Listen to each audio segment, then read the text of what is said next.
প্রতিষ্ঠান, যার ঐতিহ্য রক্ষার্থে এত বছর ধরে মোহনবাগানের যত কর্মকর্তা, সদস্য, সমর্থক, প্লেয়ার, কোচ সবাই মিলে চেষ্টা চালিয়ে এই মোহনবাগানের ঐতিহ্যকে রক্ষা করে চলেছে। এবছর আমাদের নির্বাচন ছিল, সেই নির্বাচন কেন্দ্র করে মোহনবাগানের ভালোর জন্যেই দুটো দল তৈরি হয় এবং সেই দুটো দলের মধ্যে নির্বাচনের যে মিটিং বা প্রতিক্রিয়া চলতে থাকে। কিন্তু যেটা বাস্তবে দেখা যায় কিছু ক্ষেত্রে সেটা মোহনবাগানের ঐতিহ্য সমর্থিত হচ্ছে না। সেটা এরকম নয় যে কোনো একটি পক্ষের, সেটা দুপক্ষের ক্ষেত্রেই হয়েছে। সৃঞ্জয় আমার অত্যন্ত ভালো বন্ধু, আমরা বহুদিন একসঙ্গে কাজ করেছি, আজ নয় বহুকাল, এবং আমাদের নিজেদেরও ব্যক্তিগত এবং পারিবারিক সম্পর্ক সৌমিকের সাথেও তাই। যে কোনো কারণেই হোক দুটি দল তৈরি হয়েছিল, তারপরে আমরা সিদ্ধান্ত নিই, আমরা দুজনে বসলাম এবং এটুকুনি আপনাদেরকে পরিষ্কার জানাচ্ছি, আমরা দুজনেই বসেছিলাম, আমি এবং সৃঞ্জয়, এবং আমি ওর কাছে কৃতজ্ঞ। ও বেন্ড ডাউন হয়েছে মোহনবাগানের স্বার্থে, আমরাও বেন্ড ডাউন হয়েছি, এবং দুটো দল মিলে মোহনবাগানের জন্য যেটা ফুটবল টিম যেরকম আমরা তৈরি করে বেস্ট টিম তৈরি করা হয়, আর যখন খেলতে নামে বেস্ট 11 তৈরি করা হয়, আমরা আলোচনার ভিত্তিতে বেস্ট কর্মকর্তা টিম তৈরি করেছি কামিং 3 বছর, যারা মোহনবাগানকে আরো সাফল্যের পথে নিয়ে যাবে এবং জয়ের ধ্বজা ওড়াবে।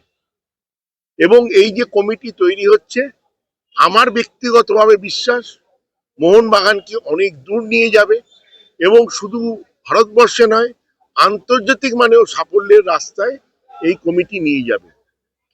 বেসিক্যালি যেটা দেবাশিস দা বলেছে, আমরা একটা ইলেকশন প্রক্রিয়ায় গেছিলাম এবং আমার মনে হয় সব জায়গায় গণতন্ত্র থাকা ভালো। আমার মনে হয় সব জায়গায় গণতন্ত্র থাকা ভালো, তাই জন্যই আমরা এবার গিয়ে প্রচুর মেম্বারের সাথে গিয়ে মিট করতে পেরেছি, তাদের প্রবলেম জানতে পেরেছি, তাদের কি কি দরকার আমরা সলিউশন আনবো বলে আশ্বাস দিয়েছি। আজকে যদি আপনার গণতন্ত্র না হয় তাহলে তো আপনার সেই মেম্বারদের সাথে যোগাযোগ, সেই যোগসূত্রটাই থাকে না। আজকে অনেকে হয়তো বলছে ইলেকশন হলো না, কিন্তু আমার কাছে মোস্টলি ইম্পর্টেন্ট, আমি লাস্ট দুটো মিটিং এ বলে এসেছি যে এই মেম্বারদের সাথে জনসংযোগটা তৈরি করা।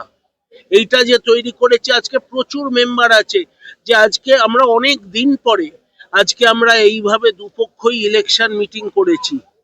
আজকে আমরা যেভাবে সব জায়গা কভার করেছি, যেখানে আমরা সব জায়গায় মেম্বারদের মিট করেছি, তাদের প্রবলেম শুনেছি, আমরা বলেছি।